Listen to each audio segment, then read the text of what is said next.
madoj. Dabar madinga avokadinė šukuosena, skaičiuoti domina, turėtų pavyzdžiui. Neška turėjai paukštytę. Tai gal geriau pakviesiu Figaro. Jis puikus patarėjas ir turi ką pasiūlyti. Figaro, šiandien. Mums reikia tavo patarimų ir šukuosenų pavyzdžių. Viskas pas tave.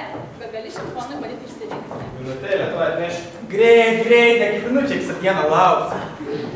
Štai madingiausias šio sezono šukuosenas. Vankiškasis, retro, barokas.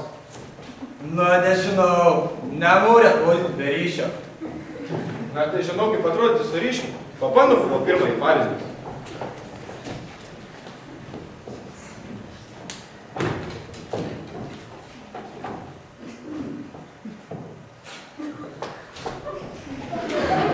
Prašom, pažiūrėti.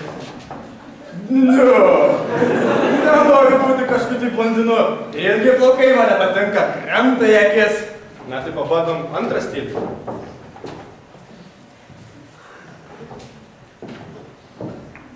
Na ir ką dabar manote? Leidžiu paduosiu.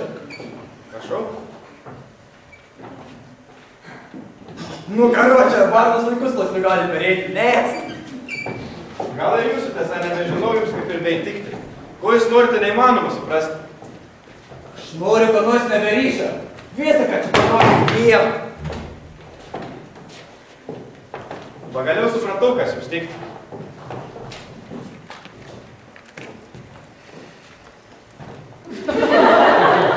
Va dabar tai ponas su ryšiu.